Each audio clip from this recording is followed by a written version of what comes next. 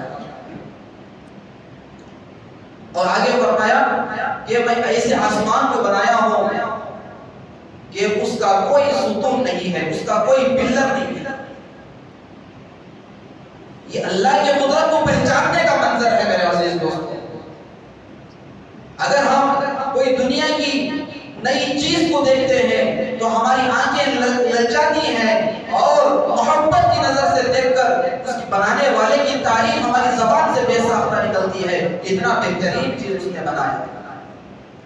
لیکن افسوس کی بات یہ ہے کہ اللہ کی نعمتوں کو ہم دیکھ رہے ہیں, اللہ کی نعمتوں کا ہم استعمال کر رہے ہیں, آسمان کی طرف دیکھ رہے ہیں, پہاڑوں کی طرف دیکھ رہے ہیں, جنگلات کی طرف دیکھ رہے ہیں, انسانوں کی طرف دیکھ رہے ہیں. ہر چیز پر اللہ کی قدرت نظر آتی ہے. ہر چیز یہ گواہی دے رہی ہے کہ اللہ ایک ہے. اللہ کی قدرت کو پہچان لو.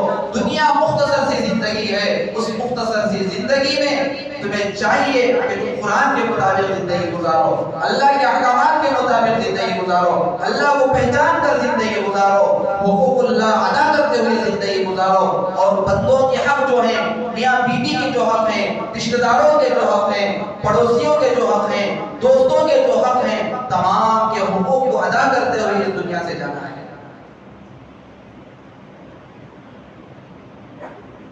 اگر میرے عزیز دوستوں بزرگوں, اگر ہم ایسے ہی زندگی گزاریں گے, حقوق اللہ بھی ادا نہیں کریں گے, حقوق العباد بھی ادا نہیں کریں گے, تو ہمارے لیے خسارہ ہے, ہمارے لیے دھوکہ ہے. ہماری دنیا بھی خراب ہو جائے گی, ہماری آخرت بھی خراب ہو جائے گی. اسی لیے قرآن مجید میں اللہ نے فرمایا لَقَدْ كَانَ لَكُمْ فِي رَسُولِ اللَّهِ, تمہیں چاہیے کہ تم حضور اقدس صلی اللہ علیہ وسلم کی سیرت کو اپنی زندگی میں اپناؤ. یہی تمہارے لیے نجات کا ذریعہ ہے, یہی تمہارے لیے کامیابی کا ذریعہ ہے. لَقَدْ كَانَ لَكُمْ فِي رَسُولِ اللَّهِ أُسْوَةٌ حَسَنَةٌ. اللہ نے جناب محمد رسول اللہ صلی اللہ علیہ وسلم کی تعریف کے الفاظ سورہ قلم میں بیان فرمایا. نون والقلم وما يسطرون ما انت بنعمت ربك بمجنون وانك لعلى خلق عظیم. اللہ کے نبی علیہ الصلوۃ والسلام کے اخلاق کے بارے میں, ان کی زندگی کے بارے میں اللہ نے تعریف فرمائی. اگر انسان نجات چاہتا ہے, اگر انسان کامیاب ہونا چاہتا ہے, تو ہمیں چاہیے کہ ہم جناب محمد رسول اللہ صلی اللہ علیہ وسلم کی زندگی کو ہماری زندگی کا مشن بنائیں. حدیث میں اللہ کے نبی صلی اللہ علیہ وسلم نے فرمایا من احب سنتی فقد احبنی. اللہ کے نبی صلی اللہ علیہ وسلم نے فرمایا جو آدمی میری سنت سے محبت کرتا ہے, جو آدمی میرے طریقے سے محبت کرتا ہے, گویا کہ وہ مجھ سے محبت کرتا ہے. آج الٹا ہو گیا ہے مسئلہ. آج اللہ کے نبی صلی اللہ علیہ وسلم سے ہم محبت کرتے ہیں, محبت کا دعویٰ تو کرتے ہیں, لیکن ان کی سنتوں سے محبت نہیں کرتے. لیکن حدیث اس طریقے سے ہے, اللہ کے نبی صلی اللہ علیہ وسلم نے فرمایا من احب سنتی, جو آدمی میری سنت سے محبت کرتا ہے. محبت کرنے کا مطلب کیا ہے؟ محبت کرنے کا مطلب یہ ہے کہ اس سنت پر عمل کرتا ہے, اس سنت کو اپنی زندگی میں اتارتا ہے. وہ سنت کیا ہے؟ اخلاق ہے, محبت ہے, اللہ کے بتائے ہوئے طریقے پر چلنا ہے, اور بندوں کے حقوق ادا کرنا ہے, اللہ کا حق ادا کرنا ہے. یہ تمام چیزیں شریعت ہیں. فرمایا کہ جو آدمی میری سنت سے محبت کرتا ہے, گویا کہ وہ میرے سے محبت کرتا ہے. ایسا نہیں فرمایا کہ جو میرے سے محبت کرتا ہے وہ میری سنت سے محبت کرتا ہے, ایسا نہیں فرمایا. بلکہ جو آدمی سنت پر عمل کرتا ہے, سنت کے مطابق زندگی گزارتا ہے, اس کی شادی سنت کے مطابق ہوتی ہے, اس کی زندگی سنت کے مطابق ہوتی ہے, اس کے بچوں کی زندگی سنت کے مطابق ہوتی ہے, اس کا گھر کا ماحول سنتوں سے آراستہ ہے, سنتوں سے سوار دیا ہے, تب جا کر وہ آدمی حضور صلی اللہ علیہ وسلم سے محبت کرنے کا صحیح معنی میں حقدار ہے. اور ایک حدیث میں جناب محمد رسول اللہ صلی اللہ علیہ وسلم نے فرمایا من تمسک بسنتی عند فساد امتی، جو آدمی میری سنت کو مضبوطی کے ساتھ پکڑتا ہے ایسے وقت میں جو پرفتن ماحول ہو، حالات نازک ہو، پریشانی کے عالم میں، تکالیف کے عالم میں، جب میرا امتی میری ایک سنت کو مضبوطی کے ساتھ پکڑ لیتا ہے، اس کی زندگی میں اتار لیتا ہے، تو اس کے لیے خوشخبری رسول اللہ صلی اللہ علیہ وسلم نے فرمایا کہ من تمسک بسنتی عند فساد امتی فلہ، اس کے لیے اجر مئۃ شہید، 100 شہیدوں کا ثواب عطا فرمائیں گے۔ اللہ اکبر۔ یہ ایک سنت پر عمل کرنے پر جو امت کے فسادات ہوں اور امت میں نا اتفاقی ہو اور برائی کا ماحول ہو، عیاشی کا ماحول ہو اور زنا کا ماحول ہو اور سود خوری کا ماحول ہو اور نشے کا ماحول ہو اور چھوٹے چھوٹے بچے، بڑے بڑے لوگ آج سود خوری میں ملوث ہیں، شراب نوشی میں ملوث ہیں اور بدکاری میں ملوث ہیں، زنا کاری میں ملوث ہیں۔ اگر اللہ کے نبی صلی اللہ علیہ وسلم کی محبت کو سامنے رکھتے ہوئے، قرآن کو سامنے رکھتے ہوئے، اللہ کو ڈرتے ہوئے جو بندہ شراب سے دور جاتا ہے، جو بندہ زنا سے دور جاتا ہے، جو بندہ گانجا اور افیون سے دور بھاگتا ہے، اس آدمی کو ایک سنت پر عمل کرنے کی وجہ سے، یہ ایک سنت پر اس کی زندگی بلانے کی وجہ سے اللہ کے نبی صلی اللہ علیہ وسلم نے اس کے لیے خوشخبری یہ دی کہ اس کے لیے قیامت کے دن 100 شہیدوں کا ثواب عطا فرمائیں گے اللہ تبارک و تعالی۔ میرے عزیز دوستوں بزرگوں، یہ عمل کرنے کا موقع ہے، یہ زندگی مختصر سی زندگی ہے، اگر اس زندگی کے اندر ہم اللہ کو پہچانیں گے نہیں اور نبی صلی اللہ علیہ وسلم کے طریقے پر چلیں گے نہیں تو ہماری زندگی کے اندر پریشانیاں آئیں گی، مصیبتیں آئیں گی اور حالات آئیں گے۔ اور قرآن مجید میں اللہ نے فرمایا ظہر الفساد فی البر والبحر بما کسبت ایدی الناس، یہ قرآن کی آیتیں آپ حضرات کے سامنے میں بتا رہا ہوں۔ دنیا میں جو فتنے، فسادات، لڑائی جھگڑے، خون ریزی اور بدکاری ہوگی، یہ اللہ کی طرف سے نہیں ہوگا بلکہ لوگوں کی بدعملیوں کی وجہ سے یہ حالات پیدا ہوں گے۔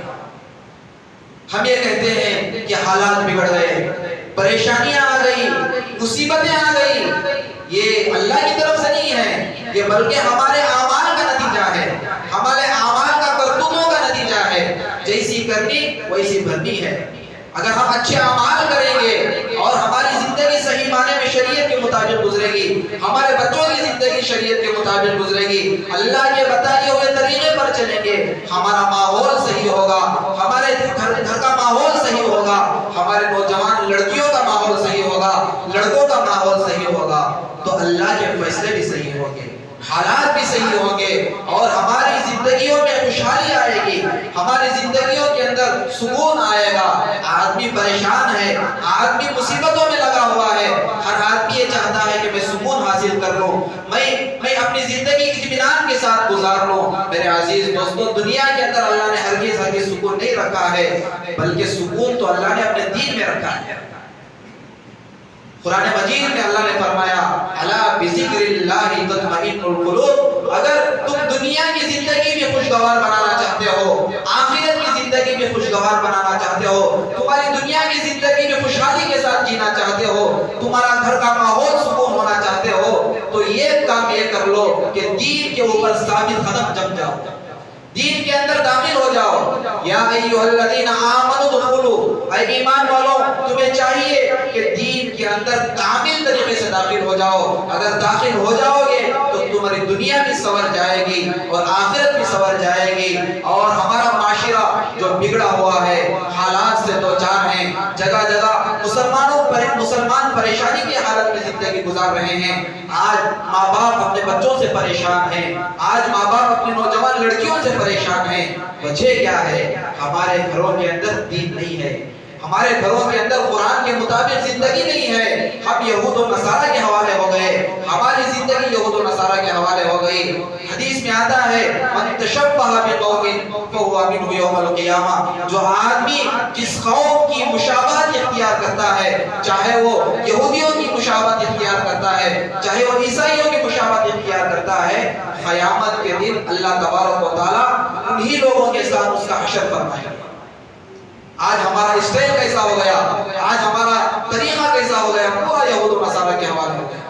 تو قیامت کے دن جس سے ہم محبت کریں گے، جس سے ہم تعلق کریں گے، قیامت کے دن اللہ انہی کے ساتھ اللہ ہمارا حشر فرمائے گا۔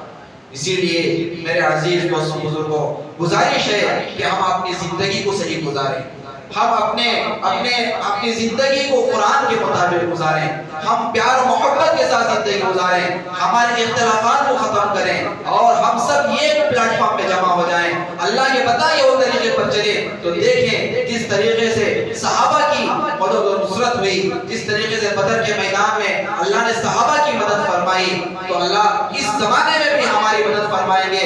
شرط یہ ہے کہ ہماری زندگی قرآن کے مطابق ہو جائے، شرط یہ ہے کہ ہمارے دلوں کے اندر حسد ختم ہو جائے، شرط یہ ہے کہ آپس کے جو اختلافات ہیں وہ ختم ہو جائیں، پڑوسیوں کے حق ادا کریں، ماں باپ کے حق ادا کریں، بیویوں کے حق ادا کریں، بچوں کے حق ادا کریں، اور ہمارے بچوں کو قرآن کی تعلیم ضرور دیں۔ دنیا کی تعلیم تو دینا ہی ہے، لیکن آخرت کی تعلیم ضرور دینا ہے۔ جب تک بچوں کے اندر دین کی تعلیم نہیں ہوگی، حضور کے اخلاق ان کے سامنے نہیں آئیں گے، بچوں کی زندگی کبھی بھی نہیں بنے گی۔ اس لیے ہمیں چاہیے کہ ہم قرآن کے مطابق عمل کریں اور حدیث کے مطابق عمل کریں۔ اللہ تعالیٰ سے دعا ہے اللہ تعالیٰ ہم سب کو کہنے سے زیادہ، سننے سے زیادہ عمل کرنے کی توفیق عنایت فرمائے، قرآن کے مطابق زندگی گزارنے کی توفیق عطا فرمائے، اور حقوق اللہ بھی ادا کرنے کی توفیق عطا فرمائے، اور حقوق العباد جو قیامت کے دن ایسا وقت ہوگا کہ اللہ نماز کو بھی معاف کر سکتے ہیں، روزے کو بھی معاف کر سکتے ہیں،